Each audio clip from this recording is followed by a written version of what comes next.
Welcome to RBC.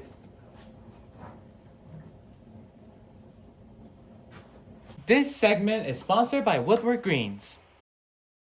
Welcome to Ramsay Broadcasting Company, live at 1. Today's date is April 14th, 1865. Today we'll be discussing an event that happened about 2 years ago on November 19th, 1863, the Gettysburg Address. On another note, we have a fascinating internet sensation of a 4-foot, am I reading this right? A 4-foot frog saved from a falling 15-foot Frito out of a 5-story fedora-shaped festival building?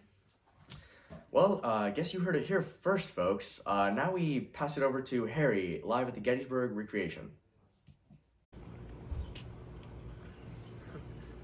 Thank you, Todd and Rich. We're here live on a beautiful day in Gettysburg, Pennsylvania, listening to Edward Everett.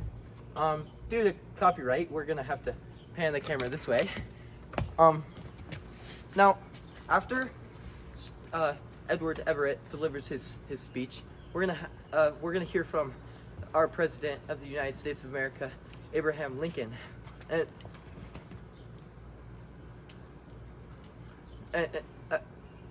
Let's listen now.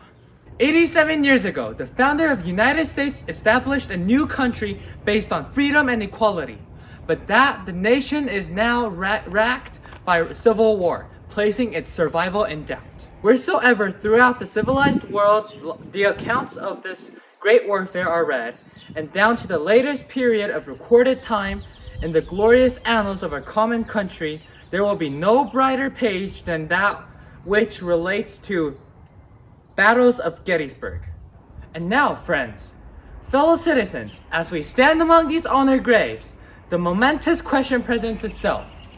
Which of the two parties of the war is responsible for all this suffering, for this dreadful sacrifice of life, the lawful and constituted government of the United States, or the ambitious men who have rebelled against it? I say, rebelled against it.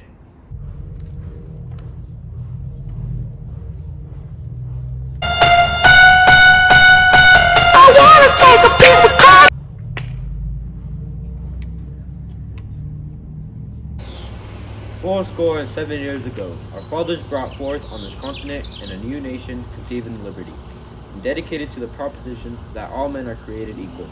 Now we are engaged in a great civil war, testing whether the nation or any nation so conceived and so dedicated can long endure. We are met on a great battlefield of that war. We have come to dedicate a portion of that field as a final resting place for those who have gave their lives that this nation might live. It is altogether fitting and proper that we should do this.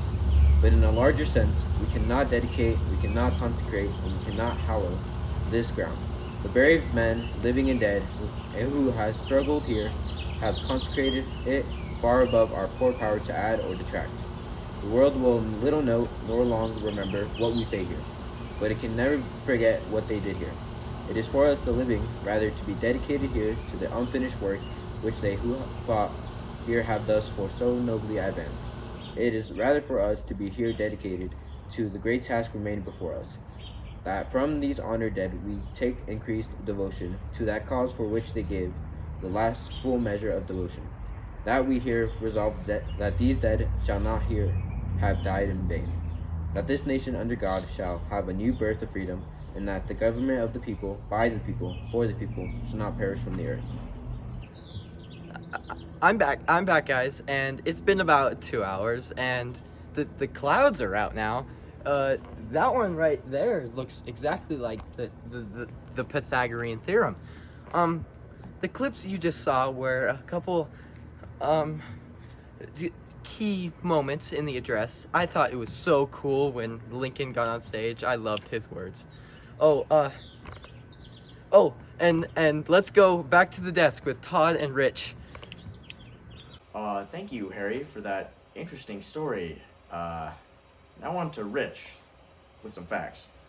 Some of the crazy and very interesting facts about the Gettysburg Address is that Lincoln's speech was actually only 10 sentences long, and it took around 3 minutes, while as Edward Everett's speech took around 2 hours to do the entire thing. And Lincoln's purpose for the speech, what they wanted to do, was he just wanted to change the government for not only his generation, but the future generation, so our kids and even our kids' kids. And also, after Lincoln's speech, over 200,000 slaves joined the army to try and stop slavery in the United States of America. We will now be talking about a fascinating internet Lights are off. You guys know what time it is. It's breaking news time.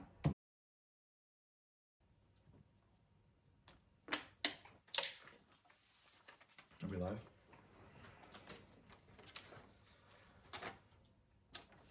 We're even allowed to say this on live television. Well, it appears Lincoln is dead. We now have our finest actors on set recreating a dramatization of Lincoln's assassination.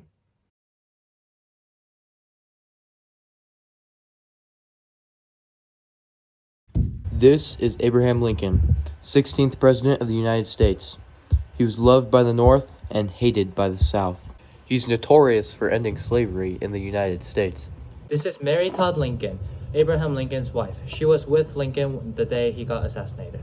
This is John Parker, the man assigned to protect Lincoln due to his fear of being assassinated because of all the hate letters he received.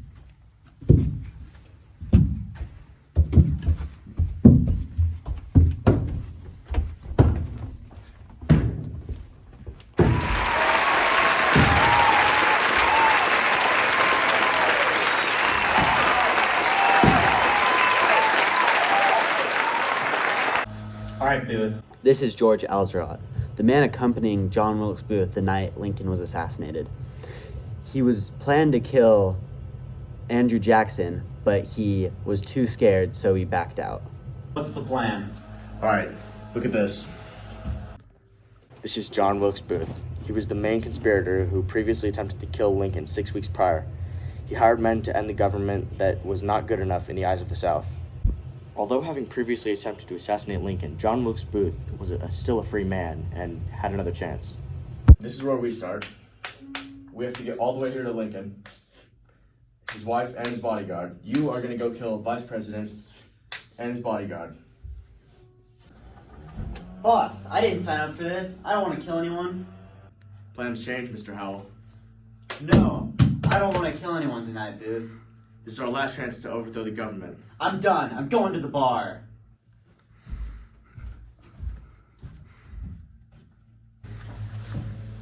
They say if you want something done right, you gotta do it yourself.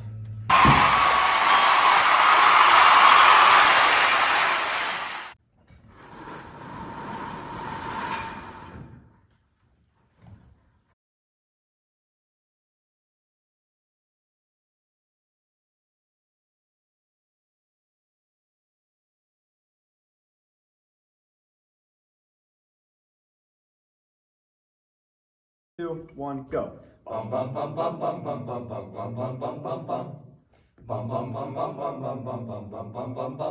Zealand Ramsay, make me a steak. Make it the rarest that I've ever seen. Give it a dip, spread butter all over. Tell Mr. Ramsay to make me another. Ramsay, it's so good. Don't have an apron to call my own. Please sauce up some fancy beans. Mr. Ramsay, bring me some greens.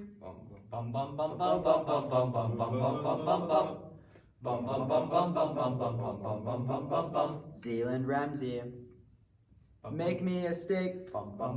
Make it the rarest that I've ever seen. Give him the word that I can be fuller. Tell Mr. Ramsay to make me another.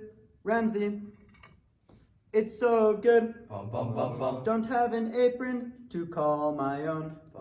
Please sauce up some fancy beans. Mr. Ramsay, bring me some greens. Thank you, thank you.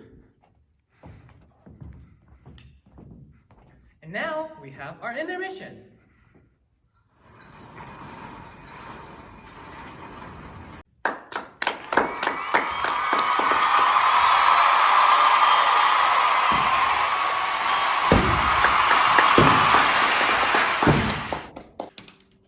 You want anything else? I'll take another beer.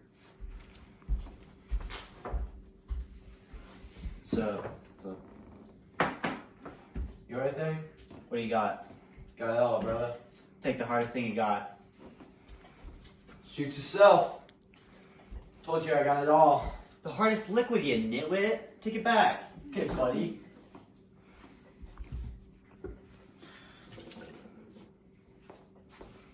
There you go. This is what I wanted. What's your story? Oh, I just left to play to come get a drink because it's an intermission. What about you? I just quit my job. What was your job? Bartender, give me another drink here. No more for you. We're wrapping up soon. One more. Alright, man, I gotta go.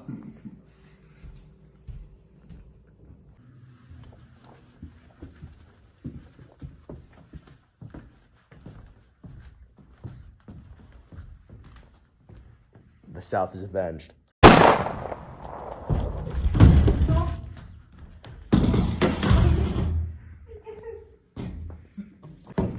He's dead. He's dead. Oh, How could you leave him like that? oh shoot, I'm gonna be fired for this. Lincoln.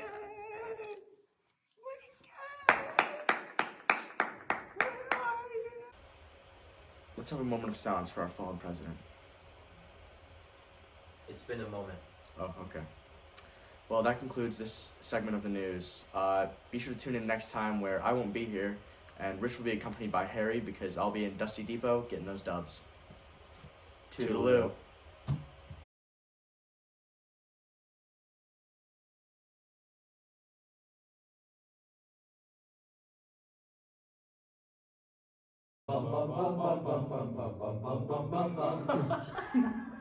Go ahead and grab the tie, pull it over to the side, and just push it straight through.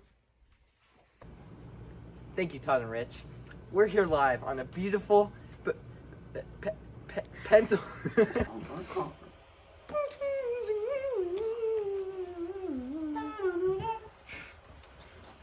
There's someone here. There's someone here. We can't record. This is urgent. You guys know what's up. What's up? Here's watching.